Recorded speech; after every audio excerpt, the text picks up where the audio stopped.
할렐루야. 오늘 하나님께서 주신 말씀을 읽겠습니다. 오늘 하나님께서 주신 말씀은 시편 95편입니다. 제가 봉독하겠습니다. 오라, 우리가 여호와께 노래하며 우리 구원의 반석을 향하여 즐거이 외치자. 우리가 감사함으로 그 앞에 나아가며 시를 지어 즐거이 그를 노래하자. 여호와는 크신 하나님이시오 모든 신들보다 크신 왕이시기 때문이로다.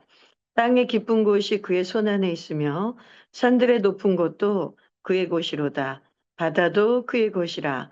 그가 만드셨고 육지도 그의 손이 지으셨도다. 오라 우리가 굽혀 경배하며 우리를 지으신 여호와 앞에 무릎을 꿇자.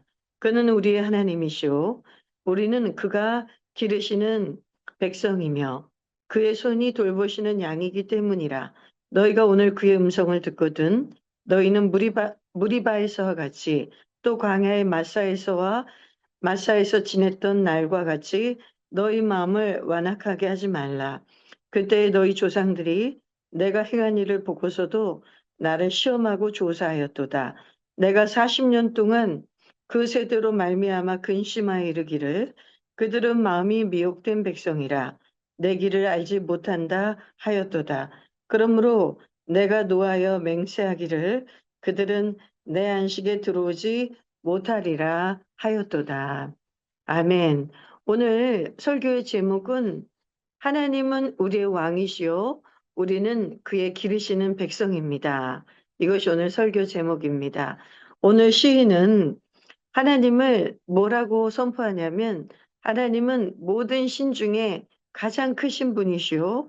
그리고 왕이라고 선포하고 있습니다. 그러면서 왕의 백성이 우리가 왕의 백성이라고 선포합니다. 여러분 옛날에 그 제국에 보면 예전에 고대의 왕국에는 제국들은 왕이 있었죠. 그러면 그 왕에게는 반드시 누가 있냐면 그의 백성들이 있었습니다. 왕에게는 영토가 있고 또 왕의 백성들이 있습니다. 그 영토에서 그 제국에서 그 백성들을 다스린 자가 왕입니다. 하나님은 이처럼 이 눈에 보이는 가시적인 이 세상의 나라에도 그렇게 왕이 있고 백성이 있듯이 보이지 않는 하나님은 만왕의 왕이시며 우리 왕이 되시며 하나님의 나라에서 당신의 백성들을 통치하고 계십니다. 우리가 이전에는 예수 그리스도를 믿기 전에는 우리는 그의 백성들이 아니었습니다. 아무 상관없는 하나님과는 아무 상관없는 외인이었고 이방인이었고 그의 통치권 안에 있지 않았습니다. 그러나 우리가 예수님을 믿고 나서는 우리는 왕이 기르시는 그의 백성이 된 것입니다. 오늘 또 말씀해 보면 하나님이 우리의 기르신 하- 우리 하나님이 왕이시라고 말씀하고 나서 우리가 그의 기르시는 백성일 뿐만 아니라 또 그가 돌보시는 양이라고도 표현되어 있습니다. 하나님을 왕과 지금 목자로 지금 이 시인이 고백하고 있는 것입니다.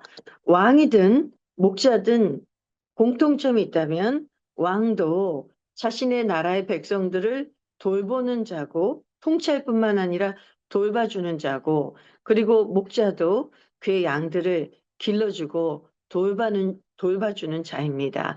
그래서 오늘 이 시인이 무엇을 말하냐면 하나님의 위치와 우리의 위치를 명확하게 지금 구분해 주고 얘기해 주는 것이에요.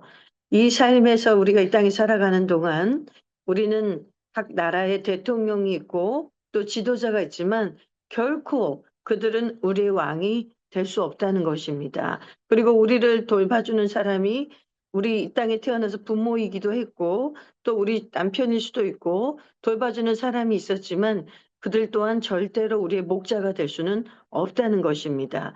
여러분, 사랑하는 우리 자매님들, 오늘 이 시인의 고백처럼 우리가 고백하시길 바랍니다. 우리가 이 땅에 속해 사는 자 같지만 우리는 이미 하나님의 나라에 속해 사는 자들이요. 우리의 왕은 하나님 한 분이시라는 것을 우리가 고백합시다. 그리고 우리를 길러주시고 돌봐주시는 목자는 하나님이시란 것을 이 시간에 믿음으로 여러분이 받아들이시고 선포하시길 바랍니다. 그러면 하나님은 우리의 왕이 되시고 우리는 그의 기르시는 백성인데, 그렇다면 백성이 된 우리들이 하나님 앞에서 해야 될 것이 무엇인지를 오늘 시인이 두 가지로 우리에게 말씀해 주고 있어요. 첫 번째는 뭐냐면 그 왕이신 하나님께 굽혀 경배하라고 되어 있습니다. 무릎을 꿇고 머리를 굽혀 경배하는 자가 돼야 된다 말씀합니다. 그리고 그 경배의 내용이 뭐냐면 그 왕이신 하나님을 찬양하는 거예요.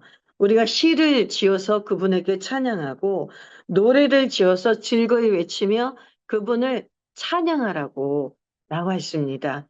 여러분, 이 찬양과 하나님을 즐거워하고 주를 찬양하는 것은 하나님을 왕으로 여긴다면 그의 백성이 가장 먼저 해야 될 일입니다. 우리 자매님들이 아주 잘하고 있는 것입니다.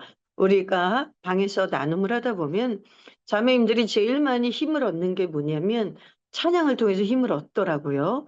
우리가 새벽 예배 때 기도 통해서 말씀을 통해서도 힘을 얻지만은 자신 혼자 고달플 때 일하면서 자신의 입으로 계속 하나님을 찬양하고 노래하면서 어느새 마음이 풀리고 어느새 마음이 다시 평안이 찾아오고 하나님을 믿을 마음이 다시 생기고 다시 하나님을 의지할 수 있게 하는 것이 찬양이라는 고백을 많이 들었습니다. 여러분 옳습니다. 여러분이 아주 잘하고 계시는 것이에요. 왜냐하면 오늘 이 시인이 말씀한 것이 바로 그거예요. 하나님을 너희의 왕으로 모셨으면 우리 백성들이 해야 될 것은 어떤 상황과 환경에서도 그분 앞에 감사함으로 찬양하며 즐거이 그분께 외치며 찬양하라고 나와 있습니다. 자, 여러분들이 찬양할 때 여러분 마귀가 쫓겨나갑니다. 우리 안에 의심의 구름이 쫓겨나가요. 그 찬양의 가사를 우리는 노래를 통해서 가사를 읊조리게 되는 것이잖아요. 그래서 찬양은 또 다른 기도 형태가 될 수가 있습니다. 자, 여러분 기도가 막히고 기도를 해야 되는 것을 아는데도 기도가 잘 되지 않을 때는 찬양을 계속 부르셔도 됩니다. 밤매다가도 일하다가도 논에서도 밭에서도 여러분 집에서도 설거지하면서도 살림을 하면서도 청소를 하면서도 여러분의 입에서 찬양이 끊이지 않게 찬양을 하시는 여러분들이 되시고 또 제가 되기를 바랍니다. 그 찬양을 할 때에 하나님이 영광을 받으시고 하나님이 왕의 자리에 좌정하시며 여러분을 돌보시고 여러분을 지켜주실 수가 있습니다. 여러분 찬양을 하지 않고 여러분이 우울한 생각과 근심과 걱정에 눌려서 하루를 보내면 같은 일을 하더라도 같은 반일 하더라도 같은 집안일 하더라도 여러분에게 신이 나지 않고 힘이 나지 않을 거예요. 그래서 걱정이 계속 꼬리에 꼬리를 물고 걱정되는 일들이 떠오를 거예요. 그렇지만 내 육신이 고달프고 육신이 아파도 나도 모르게 내 입에서 찬양이 흘러나오면 이미 나를 괴롭히던 병마저 떠나가고 나를 괴롭히던 그 환경이나 그 고달픈 것도 그 시름을 잃어버리고 우리가 그 찬양 속에 우리 하나님께서는 우리를 통치해 주실 수 있단 말입니다. 그래서 여러분이 찬양을 하면 하나님의 나라가 임합니다. 마귀는 떠나가고 하나님의 나라가 임하는 게 이 찬양의 능력입니다. 우리 사랑하는 자매님들, 어떠한 상황에서도 여러분이 지금까지 잘해 오셨던 것처럼 하나님은 우리의 왕이시고 우리의 목자가 되심을 믿으시고 여러분이 계속 찬양을 하심으로 승리하시는 저와 여러분이 되시기를 주님의 이름으로 축원합니다. 그리고 두 번째, 우리가 하나님을 왕으로 모시고 우리가 그의 백성이라는 것을 믿는다면 두 번째는 무엇을 해냐면 하나님을 시험해서는 안 됩니다. 마음이 완악해져서 하나님을 시험하면 안 됩니다. 오늘 말씀을 보니까 오늘 8절에 이런 말씀이 있습니다. 너는 무리바에서 같이 또 광야의 마사에서 지냈던 날과 같이 너의 마음을 완악하게 하지 말지어다. 그때 너희 조상들이 내가 행한 일을 보고서도 나를 시험하고 조사하였도다. 하나님이 이 과거에 이 조상들이 이스라엘 백성들이 광야에서 했던 일을 지금 회상하면서 이 시인을 통해 말씀하는 거예요. 이제 후손들이죠. 지금 이 시를 읊을 때는 그 이스라엘 백성들의 후손들인데 너희는 그 조상들과 같이 절대 나를 시험해서는 안 된다는 거예요. 이 무리바와 마사의 사건이 뭐냐면 출애굽기 17장에 나오는 그 르비딤 광야에서 있었던 일입니다. 이스라엘 백성들이 광야길을 가다가 하나님이 만나도 주시고 메추라기도 주셨고 또 불과 기둥으로 불기둥과 구름 기둥으로 인도해 주셨단 말이죠. 그래서 하나님의 기적을 너무나 많이 경험했어요. 광야는 하나님의 은혜가 없이는 하루도 살 수가 없는 곳이거든요. 그래서 하나님이 보호해 주시고 하나님이 인도해 주셔서 살았단 말이죠. 근데 이들에게 이제 물이 없었습니다. 그러면 물이 없으면 마라의 쓴물도 달게 해 주셔서 그 마라의 쓴 그 수르 광야에서도 하나님이 이스라엘 백성이 물을 공급하신 일이 있었잖아요. 그런 경험이 있었다면 그 능력이 많으신 하나님, 그 권능이 많으신 하나님께서 이 르비딤 광야에서도 우리에게 물을 주신다는 것을 믿고 하나님께 기도하면 되는데 이스라엘 백성들은 르비딤 강에서 어떻게 했냐면 모세를 대적했고 하나님을 시험했습니다. 그래서 하나님이 계신가 안 계신가를 시험했다고 출애굽기 17장을 보면 나와 있어요. 그 백성들이 그곳에서 하나님이 계시다면 왜 우리에게 물을 안 주냐 불평과 원망을 했단 말입니다. 그래서 그곳에서 하나님이 바위에서 물을 터뜨려서 백성들이 물을 주시긴 주셨는데 하나님이 그곳 이름을 무리바와 마사라고 이름을 붙였습니다. 무리바 마사의 뜻은 불화, 다툼, 그리고 그 논쟁하다 그런 뜻이 있단 말이죠. 그러니까 그 불명예스러운 이름을 그곳에 붙여 주셨어요. 내가 너에게 물을 주려고 다 예비하고 있는데 그 하나님께 잠잠히 기도하고 하나님을 믿으면 하나님이 공급하심을 경험할 텐데 은혜 가운데 이스라엘 백성들이 모세를 대적하고 하나님을 시험하며 하나님이 계시면 왜 물을 안 주느냐 하나님을 시험했단 말이죠. 마음이 완악해져서 그렇다고 성경은 얘기합니다. 그래서 지금 이 시인이 이 이스라엘 백성들 후손들에게 무엇을 부탁하냐면 너희의 조상들처럼 너희는 절대로 마음이 완악해지지 말고 하나님을 시험하지 말라고 얘기합니다. 하나님은 우리가 시험할 대상이 아니에요. 우리의 신뢰의 대상이요. 우리가 믿어야 될 대상인 것입니다. 그래서 우리에게 불신이 올라오고 마음의 원망이 올라와도 절대로 그 입을 지켜야 되는 것이에요. 입으로 발설해서 지도자를 대적하고 반역하고 하나님을 원망하고 불평하는 말을 하면 하나님께서 근심하십니다. 오늘 말씀 9절에 보니까 시험하고 조사한 이스라엘 백성들 향해서 10절에 보니까 내가 40년 동안 그 세대로 말미암아 근심했다고 나와 있어요. 그러면서 그들을 하나님은 어떻게 말했냐면 마음이 미혹된 백성이라고 얘기하시면서 내 의의 길을 알지 못하는 자들이다. 이렇게 얘기했단 말입니다. 여러분, 우리가 이 말씀을 정말 마음에 새겨야 됩니다.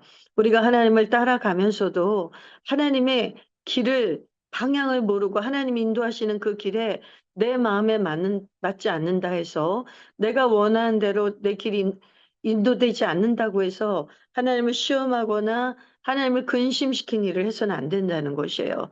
우리가 하나님을 어찌다 이해할 수 있겠습니까? 우리 인생에서 일어난 일들을 우리가 다 어떻게 해석할 수 있겠어요? 여러분, 하나님을 믿고 따라가는 길은 다 이해가 돼서 따라가는 길이 아니고 내 고난과 역경이 해석이 돼서 따라가는 길이 아니에요. 그 하나님이 나를 구원해 주셨고 그 크신 하나님이 나의 왕이시고 그 왕이신 하나님은 나를 백성으로 삼으셨고 그분은 한 번 백성으로 삼으신 당신의 자녀들을 책임져 주시고 목자처럼 양을 돌보듯이 돌보신다는 것을 믿고 따라가는 것입니다. 그래서 오늘 우리 사랑하는 자매님들께 권면합니다. 여러분, 어떠한 환경이 오더라도 마음이 둔해지면 안 됩니다. 마음이 강팍해지면 안 돼요. 마음이 단단해지면 안 돼요. 완악해지면 안 됩니다. 여러분, 그것이 제일 두려운 일입니다. 왜냐하면 우리가 마음이 완악해지고 교만해지고 마음에 그렇게 하나님을 시험하는 마음이 올라오면 사단이 역사합니다. 마귀가 역사해서 우리의 말을 통해서 우리의 생각을 통해서 하나님의 일을 그르치게 하고 하나님의 역사를 방해할 수 있다는 것입니다. 자, 여러분, 우리가 이전에 예수 믿기 전에는 우리가 드는 생각대로 말해버리고 우리가 분노가 나는 대로 노를 발해버리고 또 내가 말하고 싶은 대로 다 말해버렸다면 여러분 이제는 그런 삶을 살면 안 됩니다. 제가 이전에 또 그 입에 재갈을 물려야 되고 성령의 재갈을 물려야 되고 입을 지켜야 되는 것에 여러 번 말씀을 드렸습니다. 우리 사랑하는 자매님들, 이 마음을 지킨다는 것은 입이 지켜지는 것이에요. 여러분이 하나님을 향한 이 믿음의 마음을 굳건하게 지키고 있다면 반드시 여러분의 입이 지켜지는 그런 연쇄적인 반응이 일어나게 될 것입니다. 그래서 우리는 만약에 르비딘 강야처럼 물이 부족한 그런 환경이 온다면, 광야에서 물이 없을 때 얼마나 괴로웠겠습니까? 자신들도 목마르지만 어린 자녀들도 목마르다고 울 것이고 짐승들도 물이 없으면 다 죽어갈 것인데 정말 타들어가는 마음이 타들어가는 상황이겠죠. 그렇지만 우리가 불평을 하고 하나님을 시험하면 우리에게 우리의 삶에 더 어려운 일이 생기게 되어 있습니다. 그래서 우리가 그럴 때일수록 우리의 마음이 다급할수록 우리의 마음이 막 조급할수록 우리의 마음이 너무 우리 형편이 쪼들려서 괴롭고 압박이 올수록 우리는 하나님 앞에 잠잠히 기도해야 됩니다. 이 일을 해결해 줄 분은 하나님 한 분밖에 없습니다. 저는 이 일을 해결할 수 있는 능력이 없는 사람입니다. 나의 왕은 내가 아니라 하나님이십니다. 나의 이 땅의 통치자들도 나를 위해서 아무것도 못 해 줍니다, 하나님. 그러나 하늘 왕이신 하나님께서 나를 통치하고 계시고 길러 주시고 돌봐 주신다고 성경이 약속해 주셨으니 저는 그 하나님 아버지가 그렇게 하실 것을 믿습니다. 그리고 잠잠히 그 왕이신 하나님의 권위 앞에 엎드려 굽혀 경배하며 순종하는 것입니다. 그랬을 때 새 일이 일어납니다. 역사가 일어납니다. 우리의 고난이 있다 할지라도 하나님은 반드시 해결의 실마리를 주시고 그 시험 가운데서도 피할 길을 주시는 분이신 것을 믿으시기 바랍니다.